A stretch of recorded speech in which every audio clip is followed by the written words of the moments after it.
kepada kita semua sehingga kita bisa melaksanakan perkuliahan secara daring. Tak lupa sholawat serta salam senantiasa kita curah limpahkan kepada junjungan kita yakni Habibana wa Nabiyana Muhammad sallallahu alaihi wasallam. Sallallahu alaihi wasallam. Sebelumnya di sini saya Ni Anissa diamanahkan untuk menjadi moderator dari kelompok 2 yang akan melanjutkan materi presentasi dari minggu lalu. Untuk mempersingkat waktu kepada para pemateri dipersilahkan.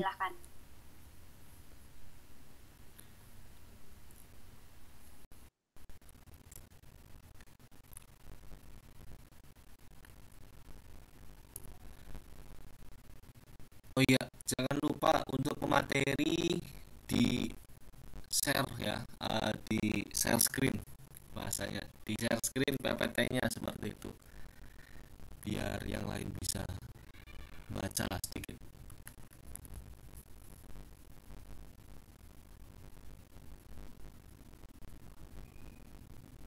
Yuk, siapa yang duluan akan menjelaskan? Mas Ivan? Oh iya, konten Mbak Nia bisa sekalian itu sunscreen nggak?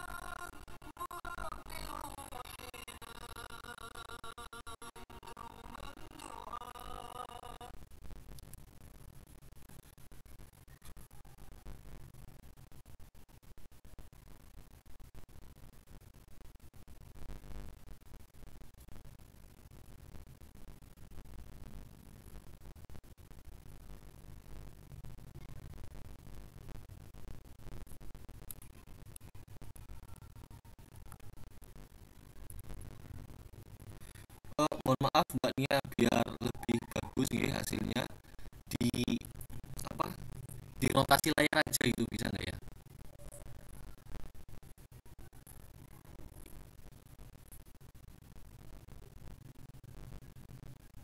Di rotasi layar aja, nah, biar nanti hasilnya besar juga di sini. Nah, gitu maksudnya.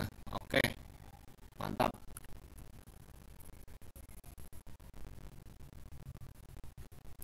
Yuk, langsung aja Mas Ivan dan kawan-kawan, silakan. Oke Mas.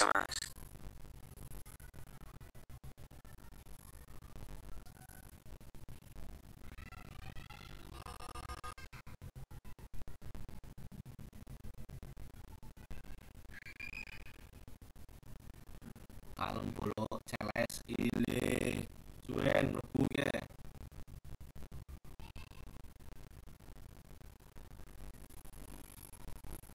Ya Habibana.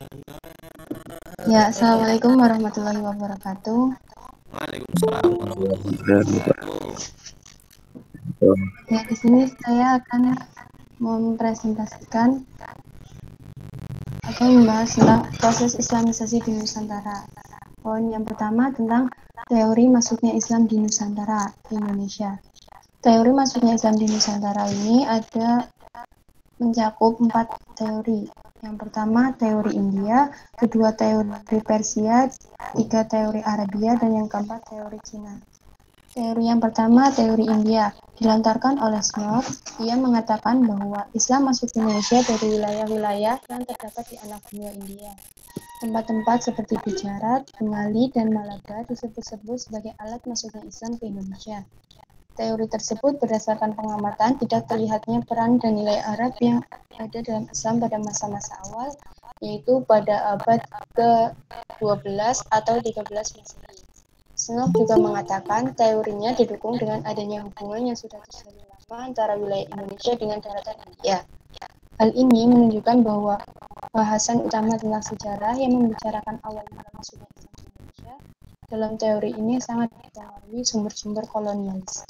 Sebagaimana dilaporkan Arsyad Sunok dalam suatu kesempatan di Leiden tahun 1907 pernah berkata, sumber data faktual yang kami miliki tentang periode awal masuknya Islam di Hindia Timur sangat minim. Kemudian yang kedua ada teori Persia. Tanah-tanah Persia disebut-sebut sebagai tempat awal Islam datang di Indonesia. Sandaran teori ini yaitu adanya kesamaan budaya yang dimiliki oleh beberapa kelompok masyarakat Islam dengan penduduk Persia. Contohnya peringatan 10 Muharram yang dijadikan sebagai hari peringatan wafatnya Hasan dan Husain. Selain itu juga beberapa serapan bahasa yang diyakini berasal dari wilayah Iran. Misalnya kata jabar dan zabar, jer dan zer, dan sebagainya. Teori ini meyakini bahwa Islam masuk ke wilayah Indonesia pada abad ke-13 Masehi. Adapun wilayah pertama yang disinggahi ialah kawasan Samudra Pasai. Kemudian teori yang ketiga ada teori Arabia, atau bisa disebut dengan teori Mekah. Teori ini merupakan kritik terhadap kedua teori yang telah dipaparkan di atas. Teori ini menyebutkan bahwa Islam masuk ke Indonesia langsung dari Mekah dan Madinah. Waktu kedatangannya pun jauh lebih awal dari teori pertama dan kedua, yaitu abad ke-12 dan ke-13, yaitu masuk pada abad ke-7 Masehi. Berarti Islam sudah masuk ke Indonesia pada awal abad pertama Hijriah. Ketika itu pemerintahan Islam masih berada di tangan Khulafaur Rasyidin. Dalam sumber literatur Cina disebutkan bahwa menjelang perempat pertama abad ke-7 Masehi, banyak terdapat perkembangan Arab Muslim di pesisir pantai Sumatera. Kitab sejarah Cina yang berjudul Chiu Tiangsu menyebutkan perkampungan ini pernah mendapat kunjungan diplomatik dari orang-orang Tasik atau orang Arab pada tahun 651 Masehi atau 31 Hijriah. Pada pertengahan abad ke-7 Masehi, berdiri beberapa perkampungan Muslim di wilayah Kanfu atau yang sekarang dikenal dengan sebagai kanton. Kemudian teori yang keempat atau yang terakhir yaitu teori Cina. Peranan orang Cina terhadap Islamisasi di Indonesia perlu mendapat perhatian. Banyaknya unsur kebudayaan Cina dalam beberapa unsur kebudayaan Islam di Indonesia perlu mempertimbangkan peran orang-orang Cina dalam Islamisasi di Nusantara. Karenanya, teori Cina dalam Islamisasi Indonesia tidak bisa diabaikan. H.J. de Graaf misalnya telah menyusun beberapa literatur Jawa klasik atau catatan tahunan Melayu yang memperhatikan peranan orang-orang Cina dalam pengembangan Islam di Indonesia. Sekian dari saya kembalikan ke moderator. Terima kasih.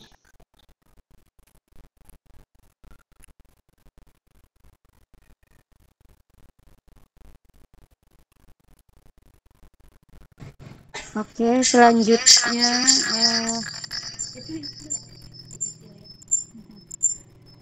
dilanjutkan kepada pemateri yang kedua. Kepadanya dipersilahkan. Baik, materi yang selanjutnya adalah saluran dan cara-cara Islamisasi di Nusantara. Terdapat 6 cara, yaitu dengan perdagangan, kebudayaan, pendidikan, perkawinan, tasawuf, dan dakwah. Yang pertama adalah perdagangan. Jalur ini terjadi karena orang-orang Melayu telah lama menjalin kontak dagang dengan orang Arab. Apalagi setelah berdirinya kerajaan Islam Malaka dan Samudra Pasai di Aceh, maka makin ramailah para ulama dan pedagang Arab datang ke Nusantara. Selain mencari keuntungan duniawi, mereka juga mencari keuntungan rohani, yaitu dengan menyiarkan Islam. Dengan kata lain, mereka berdagang dengan menyiarkan agama Islam. Yang kedua, kebudayaan atau kesenian. Sebagaimana yang dilakukan oleh Wali Songo di Pulau Jawa, misalnya Sunan Kalijaga dengan pengembangan kesenian wayang, sedangkan Sunan Giri menciptakan banyak sekali mainan anak-anak, seperti jalungan, jamuran, dan lain-lain. Yang ketiga, pendidikan. Salah satu lembaga pendidikan yang dikembangkan oleh para ulama dalam menyiarkan Islam adalah melalui pesantren. Para ulama yang menyebarkan Islam di seluruh pelosok Nusantara adalah jebolan pesantren tersebut. Dan sampai sekarang, pesantren terbukti menjadi sarana utama yang paling strategis dalam memerankan kendali penyebaran Islam di seluruh Indonesia. Lalu yang keempat, perkawinan. Akan lebih menguntungkan jika terjadi antara saudagar muslim, ulama atau golongan lain dengan anak perempuan raja, bangsawan, atau anak-anak pejabat kerajaan lainnya. Hal ini mengingat status sosial, ekonomi, politik mereka pada konteks waktu itu untuk turut mempercepat proses islamisasi. Lalu yang kelima adalah tasawuf. Hal ini berhubungan langsung dengan penyebaran Islam di Indonesia dan memegang sebagian peranan penting dalam organisasi masyarakat di kota-kota pelabuhan. Tidak jarang, ajaran tasawuf ini disesuaikan dengan ajaran mistik lokal yang sudah dibentuk kebudayaan Hindu-Buddha. Mereka bersedia memakai unsur-unsur kultur pra-Islam untuk menyebarkan ajaran agama Islam. Menurut A.H. Jones, ajaran Jawa misalnya dipertahankan sedangkan tokoh-tokohnya diberi nama Islam, seperti dalam cerita Bima Suci yang disadur menjadi hikayat Syekh Maghribi. Ajaran mistik semacam itu juga terdapat pada kelompok-kelompok mistik pada abad ke-19, seperti Sumaroh, Sabta Dharma, dan lainnya. Yang terakhir atau yang keenam adalah dakwah. Selain oleh para pedagang, Islam juga didakwahkan dan disebarkan oleh para ulama yang memang berniat datang atau ditugaskan untuk mengajarkan ajaran tauhid. Tidak hanya para ulama dan pedagang yang datang ke Indonesia, orang-orang Indonesia pun banyak pula yang mendalami Islam dan datang langsung ke sumbernya, terutama Mekah dan Madinah. Kapal-kapal dan ekspedisi dari Aceh terus berlayar menuju Timur Tengah pada awal abad ke-16 Masehi. Bahkan pada tahun 974 Hijriah, dilaporkan ada 5 kesultanan Aceh yang berlabuh di bandar pelabuhan Jeddah. Selain di Pulau Sumatera, dakwah Islam juga dilakukan dalam waktu yang bersamaan di Pulau Jawa. Hamka dalam bukunya Sejarah Umat Islam mengungkapkan pada tahun 674 sampai 675 Masehi, duta orang-orang Arab untuk Cina adalah sahabat Rasulullah, yaitu Muawiyah bin Abi Sufyan, yang secara diam-diam meneruskan perjalanan hingga ke Pulau Jawa. Proses dakwah yang panjang, yang salah satunya dilakukan oleh Wali Songo, merupakan rangkaian kerja yang dimulai sejak observasi yang pernah dilakukan oleh sahabat Rasulullah, yaitu Muawiyah bin Abi Sufyan.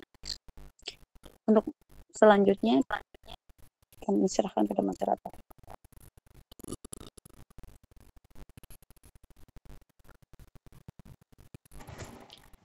Oke, lanjut kepada pemateri yang selanjutnya, yaitu Mas Ivan apa Mbak Anis? Saya dan saya. Tunggu Mas Ivan, dipersilahkan. Ya, izin masuk tanpa salam. Lalu lanjut ke materi yang selanjutnya, yaitu tentang sebab-sebab Islam cepat berkembang di Nusantara. Yaitu terdapat beberapa faktor. Ada yang pertama itu faktor agama, terus faktor politik, dan juga faktor ekonomi. Dan kita bahas yang tiga faktor tersebut dulu.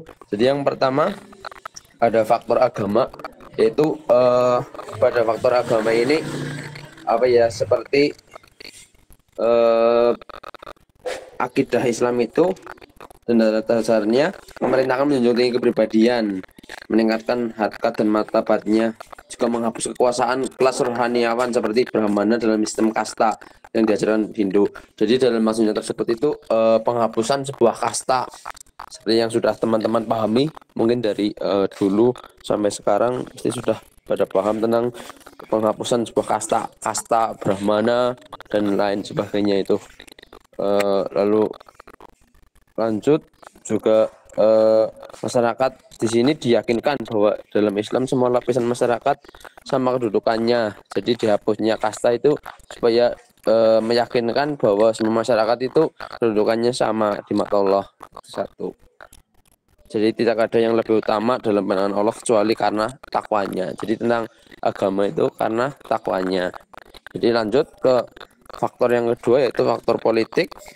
Faktor politik itu diwarnai oleh pertarungan dalam negeri dan negara-negara penguasa Indonesia, dan juga pertarungan negara bagian itu dengan pemerintah pusatnya yang beragama Hindu di antara penguasa Indonesia juga dengan pemerintah pusat yang beragama Hindu.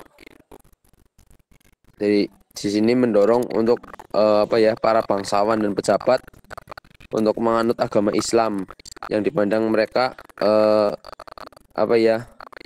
ketika menganut agama Islam itu dipandang oleh mereka menjadi senjata yang ampuh untuk melawan dan menumbangkan kekuatan Hindu. Buktinya semangat keislaman dipanikkan di tengah-tengah masyarakat Indonesia. Itu telah terbukti di beberapa daerah, yaitu contohnya di Sumatera, Jawa maupun kepulauan Indonesia lainnya. Dengan mudah sekali seluruh kekuatan dan semangat keislaman itu akan bangkit serentak sebagai suatu kekuatan yang dahsyat. Dalam contohnya sampai sekarang yang masih kuat ataupun ya seperti itu kuat dalam ininya juga Islam persatuannya, seperti dalam jangan jauh-jauh di Indonesia saja Islam kuat meskipun terdapat mungkin beberapa elemen yang mungkin terdapat konflik, itu cuma itu bukan menjadi suatu masalah yang amat besar. Lanjut faktor yang ketiga yaitu faktor ekonomi. Yang pertama itu diperangkan oleh pedagang. Jelas untuk ekonomi itu tertujunya kepada pedagang dan kepada uang karena ekonomi. Jadi pedagang itu bisa menggunakan jalan laut untuk kepulauan Indonesia sendiri, atau mungkin cara bahasa kita itu menyeberangi lautan atau ke perairan Indonesia, mungkin bisa ke Cina, ke India, dan Teluk Arab atau Persia, itu yang merupakan penunggu utamanya karena telah memberikan keuntungan tidak sedikit, juga mendatangkan biaya masuk yang besar. Jadi keuntungan yang masuk ke negara kita itu lebih besar, dan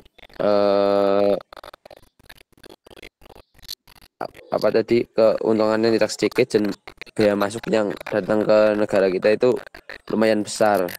Untuk pelabuhan-pelabuhan yang disinggahinya kan pastinya ada seperti itu ramai di situ, jadi bisa menjadi yang ekonomis lah di situ.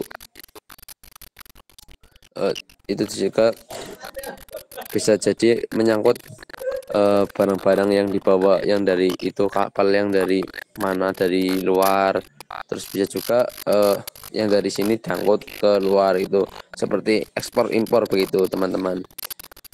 Jadi ketika perdagangan melalui lautan Indonesia dan India seluruhnya itu hampir dikuasai oleh pedagang Arab, maka para pejabat dan bangsawan itu yang bertindak sebagai agen-agen baru Indonesia dikirim keluar sebagai penyalur barang-barang yang masuk ke Indonesia, banyak berhubungan dengan para pedagang Muslim Arab, sekaligus mengajak mereka dalam waktu yang relatif cepat. Ternyata agama Islam dapat diterima dengan baik oleh sebagian besar lapisan masyarakat Indonesia, mulai dari rakyat jelata hingga kaum bangsawan. Yaitu 3 faktor penunjang utama, dan ada faktor lain yang menyebabkan Islam itu berkembang dengan cepat di Indonesia, yang antara lain sebagai berikut. Yang pertama, syarat masuk Islam yang sangat mudah. Yang kedua, tidak mengenal pembagian kasta. Yang ketiga, penyebaran Islam dilakukan dengan damai. Yang keempat, sifat bangsa Indonesia yang ramah tamah. Yang kelima, upacara keagamaan yang sederhana. Jadi yang pertama, syarat masuk Islam itu sangatlah mudah. Memanglah sangatlah mudah. Jadi ketika masuk Islam hanya cukup membaca 2 kalimat syahadat. Membaca syahadat untuk bisa resmi menganut agama Islam. 2 kalimat syahadat ya teman-teman. Nah, terus yang kedua, agama Islam tidak mengenal sistem pembagian masyarakat berdasarkan kasta. Jadi yang seperti yang pertama itu tidak penghapusan. Yang pertama itu penghapusan kasta. Jadi kan yang faktor kedua ini tidak mengenal sistem pembagian masyarakat berdasarkan kasta, sehingga dalam ajaran agama Islam tidak dikenal adanya perbedaan golongan dalam masyarakat.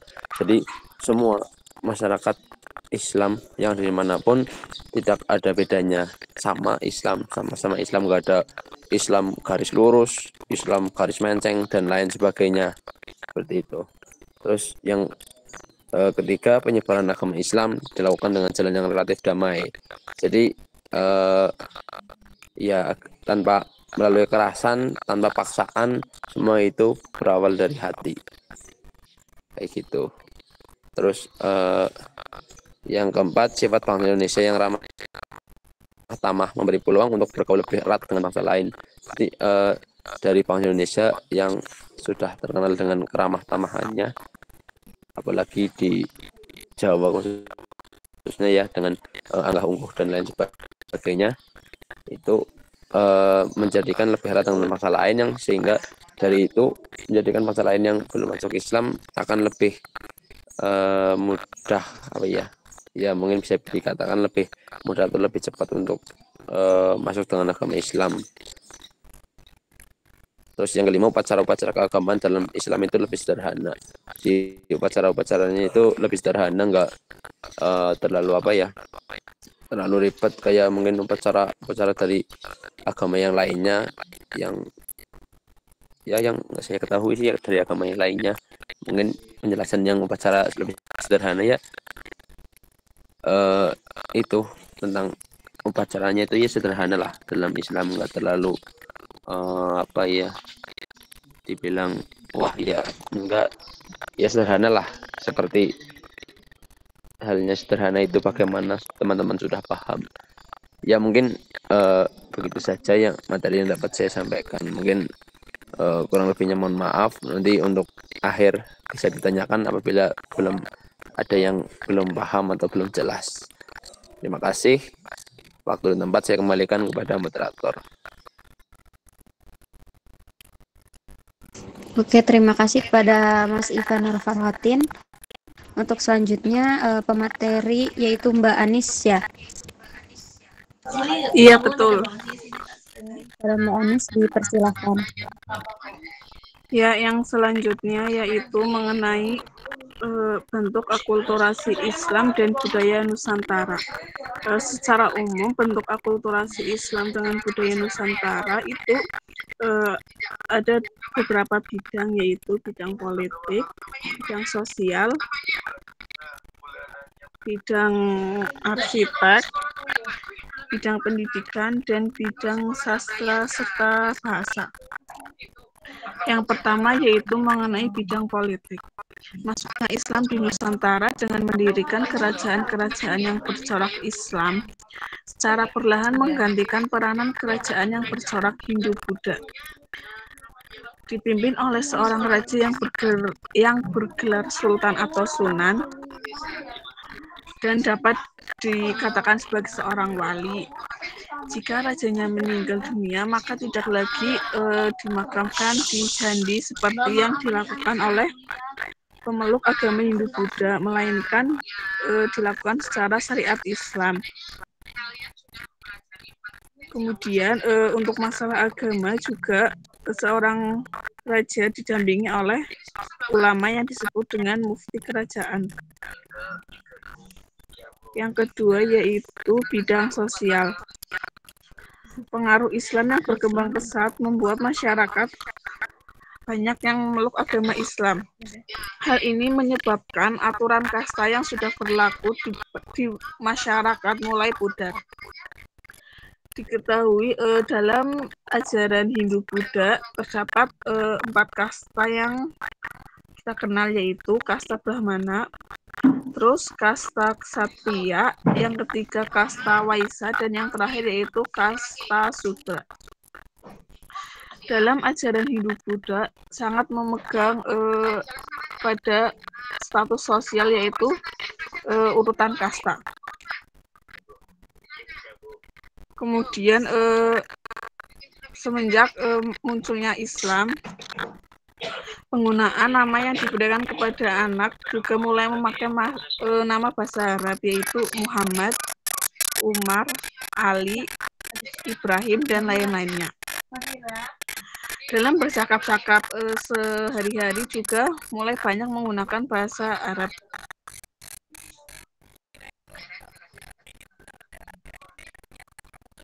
Kemudian yang ketiga yaitu bidang pendidikan. Pendidikan Islam berkembang di pesantren-pesantren Islam. Sebenarnya sistem pesantren telah berkembang sebelum Islam masuk ke Indonesia. Bagi agama Hindu, pesantren itu menjadi tempat pendidikan dan pengajaran agama. Setelah Islam masuk, mata pelajaran dan proses pendidikan berubah menjadi pendidikan Islam. Pesantren sendiri yaitu sebuah asrama pendidikan Islam yang di dalamnya terdapat murid-murid yang disebut sebagai santri yang dibimbing ilmu agama oleh seorang guru yang dikenal sebagai nama kiai.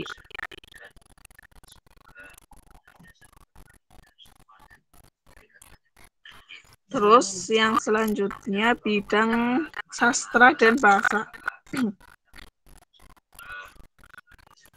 Bidang sastra dan bahasa secara umum yaitu ada hikayat, babat, suluk, syair, dan gurindam. Hikayat yaitu dongeng yang diangkat dari peristiwa atau tokoh sejarah. Contohnya yaitu hikayat Amir Hamzah. Kemudian yang kedua yaitu babat, kisah pujangga keraton yang dianggap sebagai peristiwa sejarah. Misalnya babat Cirebon, babat Tanah Jawi. Yang ketiga suluk. Suluk sendiri yaitu kitab yang berisi soal-soal tasawuf. Misalnya suluk Wijil, suluk Malang Sumirang, suluk Sukarsa. Yang terakhir yaitu syair dan gurindam. Contohnya yaitu syair Abdul Muluk dan gurindam 12. Bentuk akulturasi yang terakhir yaitu dalam bidang arsitektur. Dalam bidang arsitektur, Islam telah memperkenalkan teknologi terbaru seperti dalam bangunan masjid dan istana. Bentuk bangunan masjid pada awal masuk Islam ke Indonesia berbeda dengan masjid yang ada di Timur Tengah. Tidak ada kubah di puncak masjid, melainkan terdapat tumpang atau atap bersusun yang berjumlah ganjil, yang mirip dengan arsitektur Hindu. Contohnya yaitu ada pada Masjid Banten dan Masjid Demak. Beberapa masjid juga memperlihatkan corak budaya lokalnya, misalnya di Sumatera Barat, bentuk bangunan masjid dengan atap rumah gadang. Kaligrafi juga seni terbaru yang diperkenalkan Islam, yaitu seni menulis aksara indah dengan kata atau kalimat. Biasanya, teks-teks dari Al-Quran merupakan tema yang digunakan dalam seni kaligrafi. Media yang biasa digunakan yaitu dalam menulis kaligrafi yaitu dinding masjid, mihrab, batu nisan, makam, kain tenun, kayu, dan kertas sebagai pajangan. Selanjutnya, saya kembalikan kepada moderator.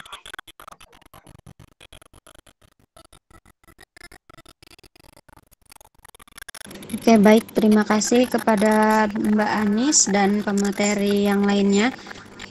Untuk selanjutnya yaitu sesi tanya jawab. Yang ingin bertanya dipersilahkan kepada teman-teman untuk mengangkat tangan.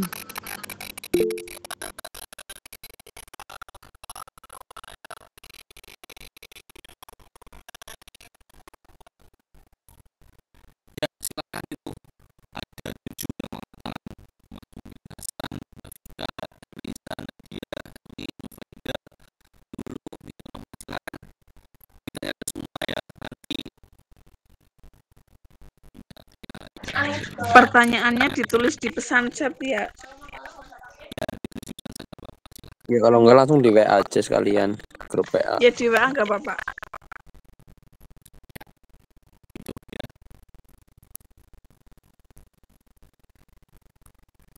Mungkin sebelumnya langsung ditanyakan aja ya secara langsung ditunjuk dari kelompok, silakan. Dan dari seperti ya. Oh ya mungkin ntar disampaikan kepada Bapak dosen ya Mas Iwa.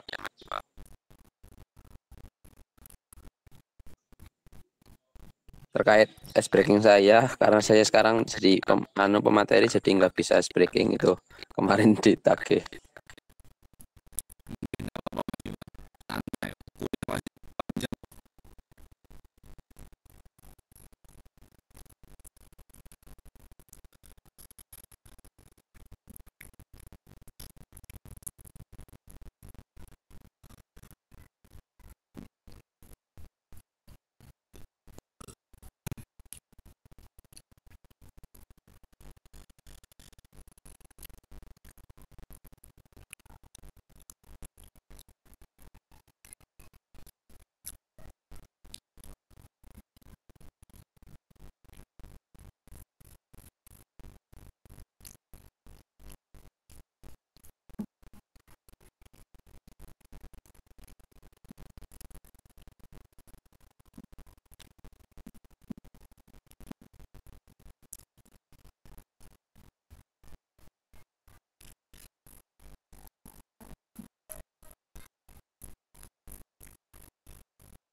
Mungkin ya, silakan yang bertanya langsung di dengan Bapak dosen aja.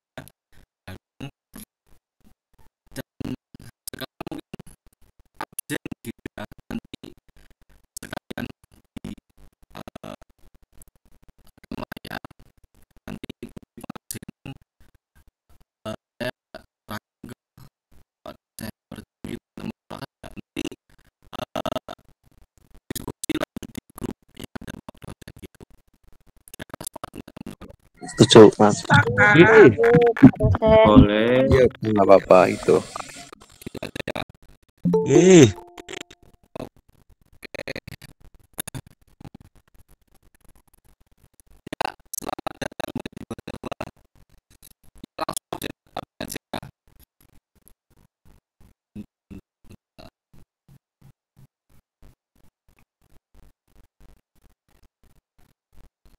Ya, di pertama. hadir Kang. Muhammad Ihsanul Rosi. Hadir. Riksa kayak ini loh. Riksa. Nggih. Ya, Riksa. Ihsanul Rosi. Adi Baswa.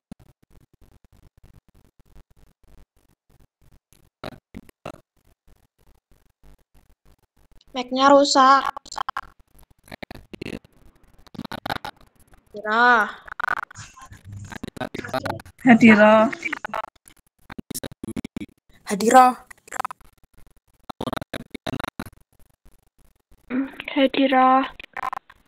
Dimas Zainul Rahman. Hadir. Oke. Diva Nadia Lestari. Hadiroh. Elva Miftahul Rahmi. Hadiroh. Erli. Hadiroh. Erlisa. Hadiroh. Salaji. Hadir. Fatihatul Ilmi. Hadiroh. Fitri Aguniasi. Hadiroh. Asna Maulida. Morning.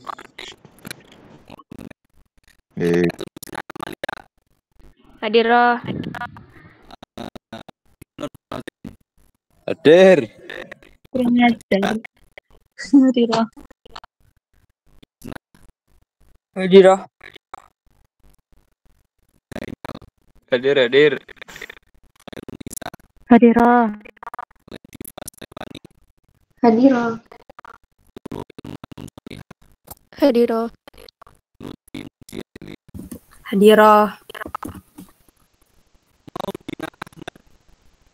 Hadiro.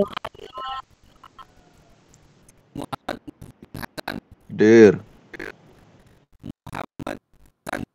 Hadir. Hadir. Hadir. Hadir. Hadir. Hadiro. Hadiro. Hadiro. Hadiro. Hadir. Hadir.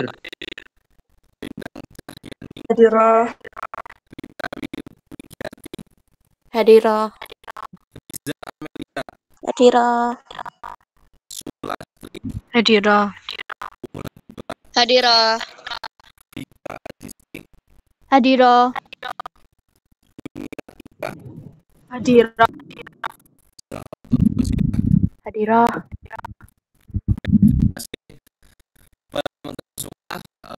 Yang sudah menyempatkan waktu untuk masuk ke forum ini. Saya sebagai kecil ya Islam di Indonesia mengucapkan terima kasih kepada teman-teman semua yang sudah menyempatkan waktunya. Akhirul kalam dari saya. Assalamualaikum warahmatullahi wabarakatuh. Waalaikumsalam warahmatullahi wabarakatuh.